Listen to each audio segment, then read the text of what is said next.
Hello guys, today we'll be reviewing the First Order Stormtrooper number 4 from the Phase 3 series. This figure is essentially a re-release of the San Diego Comic-Con exclusive First Order version. I'll also briefly compare this with the Empire Stormtrooper. Also guys, I'll have information in my next video about my monthly Star Wars Black Series figure giveaway, so stay tuned for that. Let's get into it!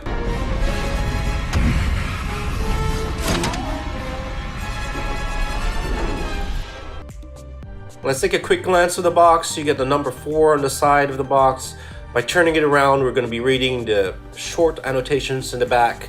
It reads, "Equipped with sleek armor and powerful weapons, the Stormtroopers enforce the will of the First Order."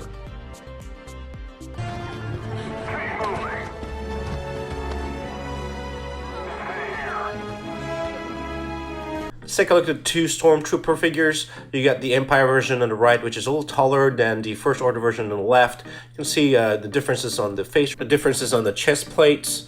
You got the differences on the shoulder armor, the leg armors.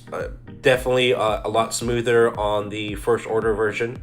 The Empire version has a lot more edges than the First Order version. You can see all the differences on the torso and the belt area. Let's take a look at the weapons. One is an all-black version, while the other is a black and white and some silver on it.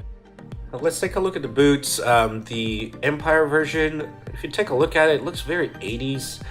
Something like Lando would wear. It's actually, it looks pretty nice compared to the First Order version, which looks very, standard. Standard boots, nothing to it.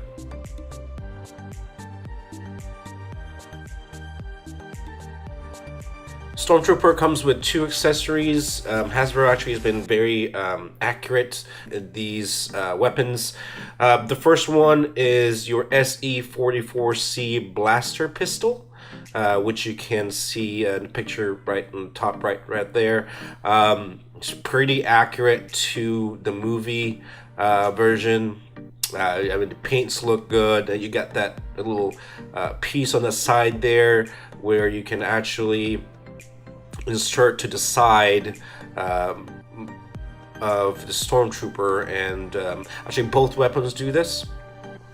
And let's move on to the blaster rifle, which is an F11D blaster rifle. Forget that you have the scope right there. It's got a little silver on it, which looks really good. And then you get the sidebar handle right there. This is very accurate representation of the real weapon. The weapon fits on both hands pretty easily, the right and the left. The right hand has a trigger finger, which makes it easier for the figure to hold the weapon. Let's talk about the figure likeness, the paint job, the sculpt. Stormtrooper comes in an iconic white color and gloss, which makes it really nice. Unfortunately, the paint job, I think they kind of rushed it a little bit. The lines that should be straight are not. They kind of blend in to the surfaces a lot. But overall, I do like the sculpt. It's a great representation of the Stormtrooper on the movies. They did a good job with the face. The sculpt looks really nice. I can tell the neck right there is all rubberized.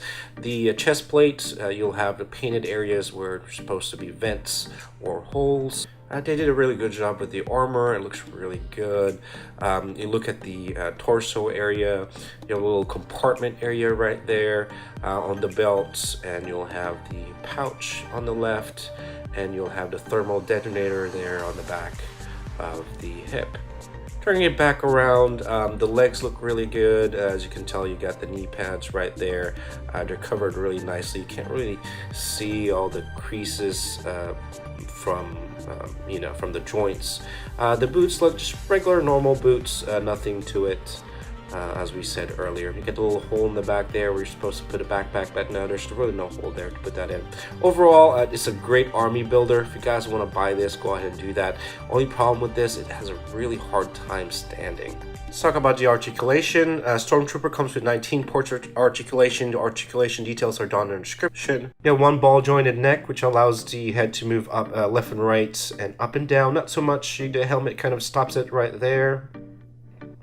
You'll have the 2 ball jointed shoulders, which makes it go 360 pretty easily. You got the elbows, which got 2 ball joints on both elbows as well. The wrists, you have the 2 ball jointed wrists on there, which allows it to go 360 and up and down, which really helps it when you're posing the figure. You have in the middle section of the body, you have the ball jointed upper body. You're supposed to have and the 2 ball jointed hips as well. On the thighs, you'll have the 2 swivel joints on both sides of the thighs. You'll have the 2 swivel joints on the knees and below the knees, and you'll have 2 ball jointed ankles. Unfortunately, though I've read that this figure is really easy to stand, I mean, it is really nice and easy to pose. Standing is another topic. I found it really, really difficult to stand. To their cherished fleet, all remaining systems will bow! And that'll do it for this review. Please leave a like and subscribe. See you guys next time.